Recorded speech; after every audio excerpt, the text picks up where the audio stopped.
મિત્રો, આજે આપણે વાત કરી રહ્યા છે બનાસકાંઠા જિલ્લાના ડીસા તાલુકાના રસાણા ગામમાં આવેલા વીર મહારાજ મંદિરની।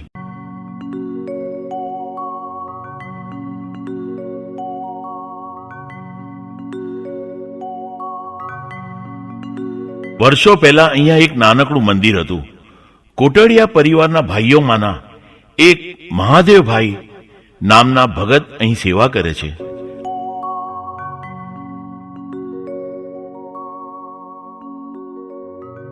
આ મંદિરની પ્રતિષ્ઠા 25 એપ્રિલ 2011 ને સોમવારના રોજ સવારે 9:15 કલાકે થઈ હતી।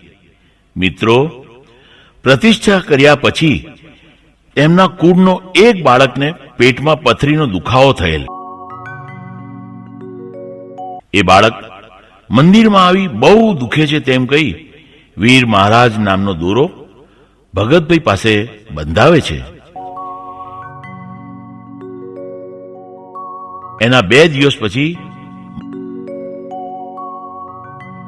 મહારાજનો ચમત્કાર થવાથી તે બાળકના પેટમાં પથરી નીકળી જાય છે।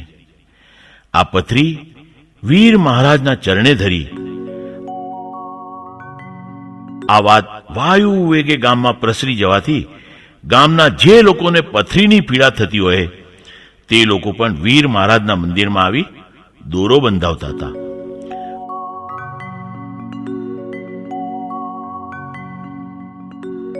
અને ગામ લોકોને પણ વીર મહારાજના ચમત્કારોથી પથરી નીકળી જતી તેમ લોકોને તકલીફોથી દૂર થવા લાગી। તેમ આ વાતને પણ વેગ પકડ્યો। ત્યારબાદ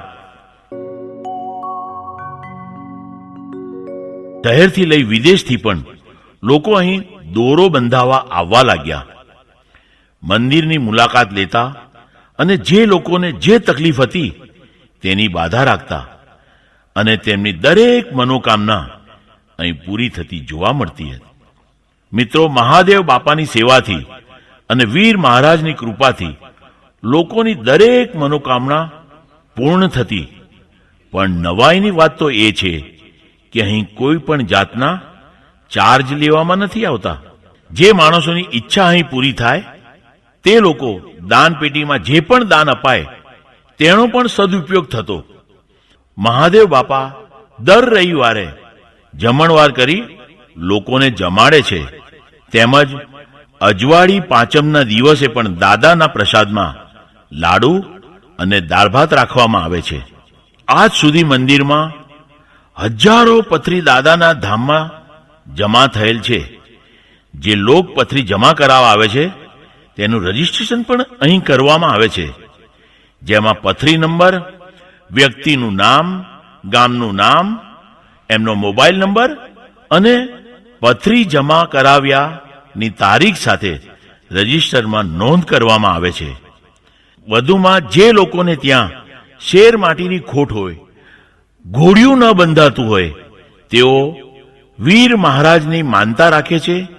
એવા ઘણા લોકોને ત્યાં દાદાએ પારણું બંધાવ્યું છે અને દરેકને દીકરા આપેલ છે, જેના ફોટા મંદિરમાં જોવા મળે છે। જય વીર દાદા નમઃ। મિત્રો, ટૂંક સમયમાં વીર દાદા ઉપર ટેલિફિલ્મ આવી રહી છે। Krishna studio Ghodiyal YouTube channel like કરશો, સબસ્ક્રાઇબ કરશો અને શેર કરશો।